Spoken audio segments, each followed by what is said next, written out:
Howdy y'all. The legal process has been started for the welding rig. I'm going to go into more detail in this video and extra videos as well. Let's get to it.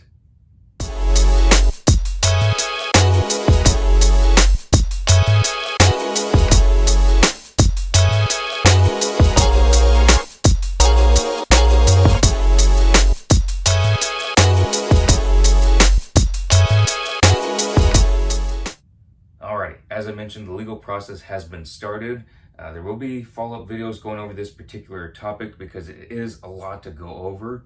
Again, I'm no legal expert. This is not legal advice. None of this is about accounting, financial advice either, even though it does envelope into those areas as to what I'm doing for the welding rig.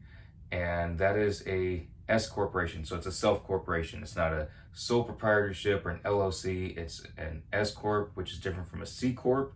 My reasoning for that will be in extra videos. Today is starting the actual legal process, going through it. So I went through LegalZoom. I went through all the different steps. It is a lot that you have to go through. They do simplify it down because I've been through other areas, looking at the forms, looking at different things I have to do.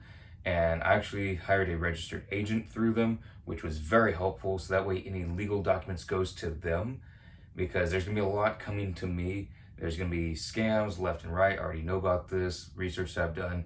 There's gonna be a lot of forms coming to me. So any legal stuff from the government's gonna go to them. If for some reason someone's gonna sue, it's gonna go to them. That's my registered agent. That's who it goes to. For an S corporation, you must have a registered agent. You can be your own. That's iffy grounds. There's legal issues with that as well. For me, being in the state of California, and especially in Los Angeles, that has some extra things to do with it, but specifically state of California, you have to have a registered agent. It's not like being in some other states where you do or you don't. It is mandatory in the state of California, and you have to pay a franchise tax to go with that, and then the Secretary of State has to sign it, whereas other states I've read, it's just you can say you're more of an S corp and you do some extra filing and it's all done. You don't have to pay extra fees. Much more lenient. State of California, they're very strict on it. So extra paperwork, unfortunately, because paperwork sucks, but going through step by step, had to do what felt like the same form over and over and over, but they're double checking things. There's extra things you have to go through, saying what you're gonna do, who you are, how many people are gonna own it, what's it about, and it just keeps going and going and going. It is a lot of paperwork, but it's actually not too bad once you get in the rhythm of it, because you have to have all things that you're supposed to have memorized, you put in there, and there's gonna be extra things it's gonna ask you. It's gonna be asking you same questions, but different wording. So it's just something that is an extra process that I'm willing to go through, because the S corporation is mandatory for me. That just the qualities of it, what's in it, I think is necessary for the welding rig. In my case, my situation, I think it's absolutely necessary. For other folks, a sole proprietorship or an LLC could be the best way to go. But for me, just an S corp, I think it's the best way to go for me. I'm not saying it's the only way to go or it's the best way to go for everyone, but for me, S corp is the way to go. And so it will be a corporation once it gets through. Secretary of State has to sign off on it. So looking forward to that, just getting it to where it is actually formed and the company is done. There's put in for a legal name and a DBA, which is doing business as name. The N isn't on there, but doing business as, and whatever name that you want out there. I'm not going to say just yet what the name of the company is. I'm going to save that for, I don't know, I'm thinking of a moment later to pull out the name of what the company is going to be once it's legal, obviously, but also for maybe when the business cards are printed later down the line, something like that. So I don't know when that's going to be quite yet, but y'all will know what the business name will be in the future, both legal name and doing business as name.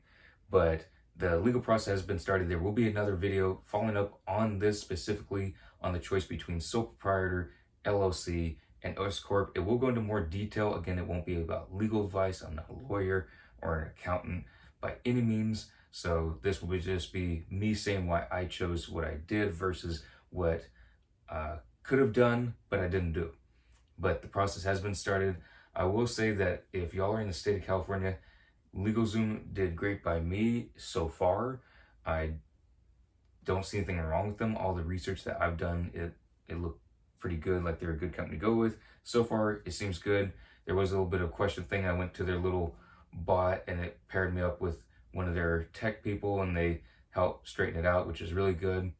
So I think that's great that they have their little tech people that they're right there ready to type away, fix whatever issues going on, or answer any questions, which I think is very helpful, especially when you're filling out all these forms. You don't understand what they're wanting out of one thing for some reason. You can just do that.